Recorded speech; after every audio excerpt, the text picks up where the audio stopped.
కొత్తగా దేవుని సేవ చేయటం మొదలుపెట్టారు. కొత్త పద్ధతులు, ఇదిగో ఈ పద్ధతులు కాదు. అందుకే అంటున్నాడు, పురాతన మార్గాన్ని విచారించండి, మీకు బోధిస్తాయి. అంతా ఇందులో ఉంది. కొత్తది ప్రవేశపెట్టడానికి మీరెవరు? ఈ దినం అంతా కొత్త బోధలే కదా. కొత్త బోధలా కాదా? కొత్తగా కొత్తగా చెప్పండి. కొత్తగా అందరు కొత్తగా కనిపిస్తారు ఈ స్టేజ్ మీద కదా. తెల్ల చొక్క వేసుకొని, తెల్ల ప్యాంట్ వేసుకొని, చెప్పులు వేసుకొని, సంచి ధరించుకొని వాకింగ్ చెప్పేవాళ్ళు మీరు. వాళ్ళ ముఖం కూడా చూడరు, మీకు నచ్చరు వాళ్ళు కదా. షూట్ వేసుకోవాలి కదా, ఖరీదు కలిగిన బట్టలు వేసుకోవాలి, వెరైటీ హెయిర్ స్టైల్ పెట్టుకోవాలి, మేకప్ వేసుకోవాలి, బూట్లు వేసుకొని వాకింగ్ చెప్పేయాలి, వెరైటీగా ఉండాలి. అబ్బా మా పాష్ గారు ఆ షూట్లో ఎంత చక్కగా ఉన్నాడో, ఆయన ఫోటో తెచ్చి ఇంట్లో పెట్టుకోవాలి, ఆయనతో ఫోటో దిగాలి, ఆయనతో కలిసి అన్నం తిని దేశాల ఫోటోలు తిప్పాలి. ఇద్దరికి నాశనమే. దేవుడు లేకుండా ఇటువంటివి చేస్తే ఇదే కొత్త బండి. అంటే ప్రయోగాలు, ఎన్ని ప్రయోగాలు.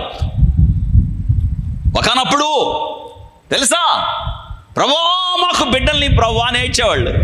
బిడ్డలి అయ్యా, బిడ్డలు ఇచ్చేది నువ్వే కదా, గర్భఫలము నువ్వు ఇస్తావు కదా అని ఎన్నో విషయాలు కదా. బిడ్డలు ఇచ్చే దేవుడని దేవుడి కొరకు ఎదురు చూచి ఏడ్చి ప్రార్థన చేసి దేవుడి నుండి బిడ్డలు పొందేవాళ్ళు. కానీ నేటి దినాన అరటికాయలు ఎక్కడ? Where is bananas?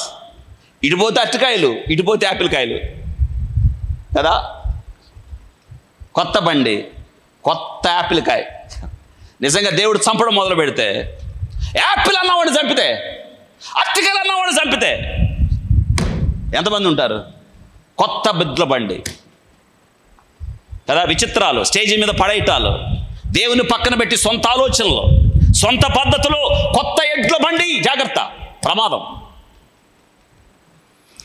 ఎడ్ల బండి మీద ఎక్కకూడదు, భుజాల మీద మోయాలి. ఇది దేవుని సేవకుడు లక్షణం. భుజం మీద మోయాలి మనం. తెలుసా, భుజాల మీద ఎత్తినప్పుడు మందసం మనం కనిపించం, భుజం మీద ఉంటుంది. శిరస్సు ఉంచుకొని మందసం మోసుకుంటూ వెళ్తాం. మోసేవాడు ఎవడో కనిపించేది ఏంటి? మందసం. ఇది నానా మందసాన్ని కింద పెట్టి మందసం మీద ఎక్కుతున్నారు ఈ పనికి మానవాళ్ళు కదా.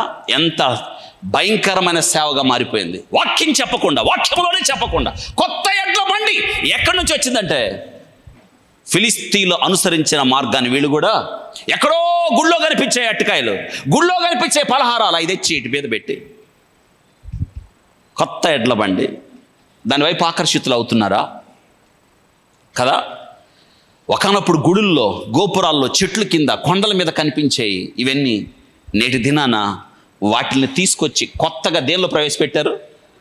నిజమే కదా. వీళ్ళు తెలిసిన వాళ్ళేగా, ఎప్పుడు చెప్పే వాక్యం అక్కడికి పోదాం, అక్కడ స్వస్థతలు ఉన్నాయి, అక్కడికి పోదాం.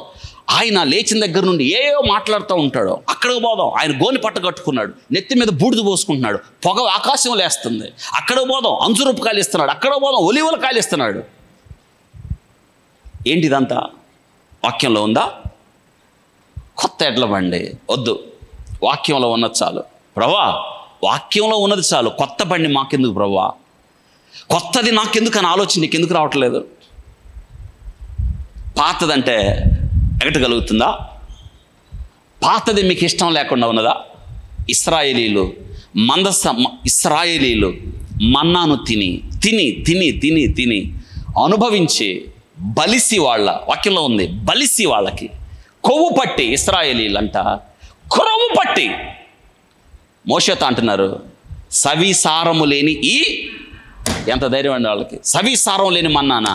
ఈ దినాన దేవుడు అలా అయిపోయాడా మీకు? దేవుడి కన్నా మీ సేవకుడు ఎక్కువైపోయాడా?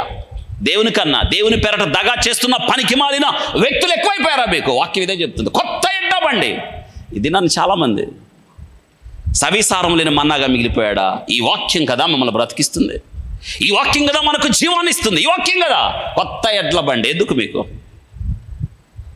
జాగ్రత్త. సంఘములోకి కొత్త ఎడ్ల బండి వచ్చేసింది. వద్దు, దాని వైపు చూడకండి, దాన్ని పట్టుకోకండి. పట్టుకున్న ప్రమాదం, ముట్టుకుంటే పోతావు. హెచ్చరిక చేయబడుతున్నాం దేవుని యొక్క వాక్యము ద్వారా.